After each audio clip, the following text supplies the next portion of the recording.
दोस्तों, एक गांव में एक गरीब किसान रहता था जो सारा दिन अपने खेतों में काम किया करता था। खेत बहुत बंजर थे, ज्यादा मेहनत करने के बावजूद भी फसल नहीं उठा पाता था। अरे बाप, आज तो मैं बहुत थक गया हूँ। चलो कहीं चल के किसी दरख्त के नीचे थोड़ा आराम कर लेता हूँ। पास ही में एक बड़ा दरख्त था। गरीब किसान इस दरख्त के नीचे जाकर बैठ गया।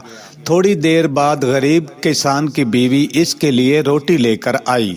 क्या हुआ? मुझे लगता है आज बहुत थके हुए हैं। हाँ बेगम, आज मैं बहुत थक गया हूँ और खेत में काम करना दिन ब दिन बहुत मुश्किल होता जा रहा है। आप मेहनत मत करें, आप ज्यादा मेहनत करेंगे तो बीमार पड़ जाएंगे। बेगम, तुम्हारी बात तो ठीक है, मगर काम को वक्त पर नहीं किया तो हम फसल उठा नहीं पाएंगे। बात तो तुम भी सही कहते हो। बच्चे अभी बहुत छोटे हैं, अगर बड़े होते तो तुम्हारा हाथ बटा देते। चलो कोई बात नहीं, अब तुम बच्चों को लेकर घर जाओ, मैं भी खेतों की तरफ जाता हूँ और अपनी कोशिश को जारी रखता हूँ। ये कहकर गरीब किसान अपने खेतों की तरफ चल पड़ता है और इसकी बीवी भी बच्चों को लेकर अपने घर की तरफ चल पड़ती है। गरीब किसान दोबारा से खेतों को ताल करने में मसरूफ हो जाता है। शाम को घर जाकर आराम करता है। थकावट बहुत ज़्यादा थी, जल्द ही गहरी नींद में चला जाता है।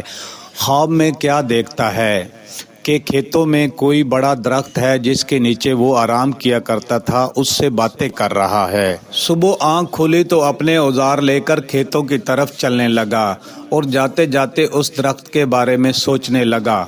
दरख्त भला कैसे बात कर सकता है? शायद मुझे लगता है कल मैं बहुत ज़्यादा थका हुआ था, जिसकी वजह से मेरे जहन पर बहुत ज़्यादा दबाव था। सर को झटकाया और इस बात को जहन से निकालकर अपने खेतों की तरफ चल पड़ा। ज़मीन को ताल करने में मसरूफ़ हो गया। दोबारा थकावट होने लगी। सोचा कि आराम कर लेता हूँ। गरीब किसान इस बड़े दरख्त के पास पहुँचा। पहले तो दरख्त को अजीब नज़रों से देखता रहा, फिर दरख्त के नीचे बैठने ही वाला था कि दरख्त से आवाज़ आई। अबे भले मानस, क्यों मुझे इतना घूर कर देख रहे हो? भले मानस, डरो मत, मैं यहाँ बहुत अरसे से हूँ। मैंने आपके बाप दादा को इस खेत में हल चलाते देखा है। तुम बहुत मेहनती हो, किसी का बुरा नहीं चाहते। मैं तुम्हें तुम्हारी मेहनत का फल तो नहीं दे सकता, मगर मेरे पास एक जादुई घड़ा है, वो मैं तुम्हें देना चाहता हूँ।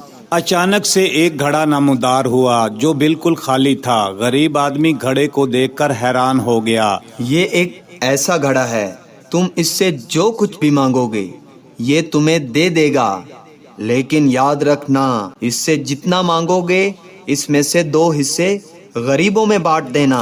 दरख्त की बातें सुनकर गरीब आदमी बोला, मैं अपने खेतों को ताल करना चाहता हूँ ताकि मैं फसल को उगा पाऊँ।